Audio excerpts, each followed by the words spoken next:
আমি লম্বা দাড়ি রাখতে পারতাম, রাখি না। আল্লাহ দিন কায়েম করবেন কেন ভাই?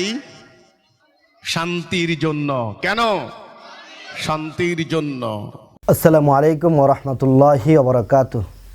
শুভেচ্ছা প্রিয় দর্শক, যারা এই মুহূর্তে আমাদের ভিডিওটি দেখছেন, আপনাদের সকলকে আন্তরিক মোবারকবাদ জানাই। প্রিয় দর্শক, আজকে আমরা আপনাদের সামনে আলোচনা করব হিজবুত তাওহীদের একটি ভ্রান্ত আকীদা নিয়ে। তাদের আকীদা হলো পৃথিবীতে শান্তি প্রতিষ্ঠা করাই একমাত্র দ্বীনের উদ্দেশ্য। নামাজ, রোজা, হজ, যাকাত সহ আমরা যে সমস্ত ইবাদত বন্দেগী করে থাকি, এগুলো দ্বীনের উদ্দেশ্য নয়। এই কথাটাই আজকে আমরা আপনাদেরকে তাদের বই থেকে পড়ে শোনাবো। তাদের বই ইসলাম শুধু নাম থাকবে, এই বইয়ের 89 নম্বর পৃষ্ঠায় তারা লিখেছে। লেখাটা আমি আপনাদেরকে পড়ে শোনাচ্ছি। আজ দ্বীনের উদ্দেশ্য করা হয়েছে আখিরাতের পুঁজি হিসাবে সওয়াব অর্জন করা, যেন মিজানের পরিমাপে পুণ্যের পাল্লা ভারী হয়। আর পদ্ধতি করা হয়েছে উপাসনা। উদ্দেশ্য ভুল হলে আর কোনো কিছুরই কোনো মানে থাকে না। অথচ আল্লাহর দেওয়া ইসলামের উদ্দেশ্য হচ্ছে পৃথিবীতে শান্তি প্রতিষ্ঠা করা।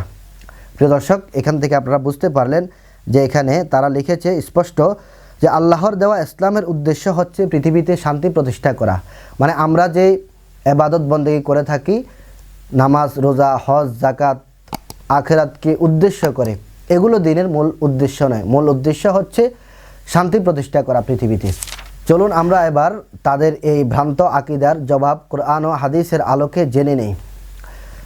আল্লাহর দেওয়া ইসলামের উদ্দেশ্য হচ্ছে একমাত্র ইবাদত বন্দেগী করা।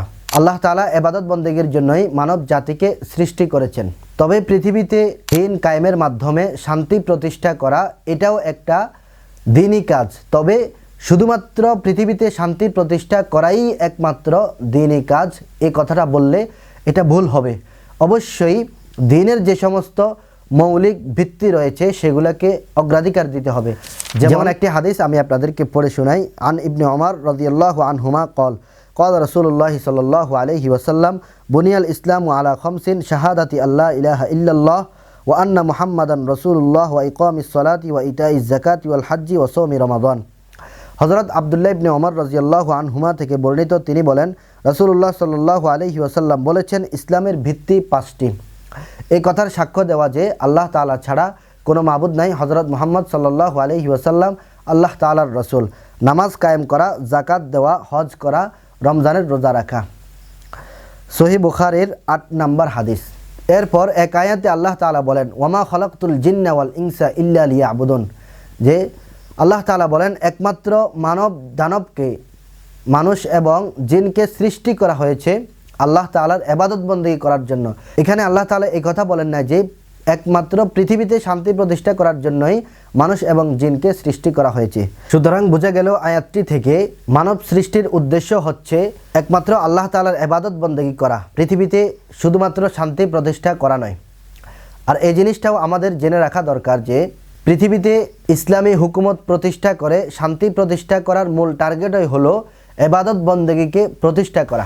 যেমন আল্লাহ তাআলা এক আয়াতে বলেন, আল্লাযীনা ইম্মাক্কান্নাহুম ফিল আরদি ওয়া আকামুস সালাতা ওয়া আতাউয যাকাতা ওয়া আমারু বিল মা'রুফি ওয়া নাহাউ আনিল মুনকারি ওয়ালিল্লাহি আকিবাতুল উমুর। আল্লাহ তাআলা বলেন, তারা এমন যাদেরকে আমি জমিনে ক্ষমতা দান করলে তারা নামাজ কায়েম করত, যাকাত দিত, সৎ কাজের আদেশ করত, অসৎ কাজে বাধা দিত। সূরা হজের 41 নম্বর আয়াত। সুতরাং এই আয়াতটি থেকেও বোঝা গেল যে শান্তি প্রতিষ্ঠার মূল টার্গেট হলো নামাজ, রোজা, হজ, যাকাত, ইবাদত এগুলোকে প্রতিষ্ঠা করা। আল্লাহ তাআলা অন্য আয়াতে বলেন, ওয়ামা উমিরু ইল্লা লিয়াবুদুল্লাহা মুখলিসিনা লাহুদ্দিন হুনাফা ওয়া ইউকিমুস সালাতা ওয়া ইউতুজ যাকাতা ওয়া যালিকা দীনুল কাইয়্যিমা। আর তাদেরকে কেবল এই নির্দেশ দেওয়া হয়েছে যে তারা যেন আল্লাহর ইবাদত করে এবং তারই জন্য দ্বীনকে একনিষ্ঠ করে, নামাজ কায়েম করে, যাকাত দেয়। এটি হলো সঠিক দ্বীন। সূরা বাইয়িনার 5 নম্বর আয়াত। উল্লেখিত আয়াতটি থেকে দ্বীনের আলোর ন্যায় পরিষ্কার হয়ে গেল যে এখানে আল্লাহ তাআলা সঠিক দ্বীন হিসাবে উল্লেখ করেছেন একনিষ্ঠ ইবাদত, নামাজ, যাকাতকে। সুতরাং কোনো ব্যক্তি যদি এই কথা বলে যে নামাজ, রোজা, হজ, যাকাত যাবতীয় ইবাদত এগুলো দ্বীনের মূল উদ্দেশ্য নয়, বরং পৃথিবীতে শান্তি প্রতিষ্ঠাই মূল উদ্দেশ্য, এটা মূর্খতা ছাড়া আর কিছুই নয়। আল্লাহ পাক আমাদের সকলকে হিজবুত তাওহীদের এই সমস্ত ভ্রান্ত আকীদা থেকে সবাইকে হেফাজত করুন, সবাইকে তাদের এই সমস্ত আকীদার ব্যাপারে সতর্ক থাকার তৌফিক দান করুন। আমিন।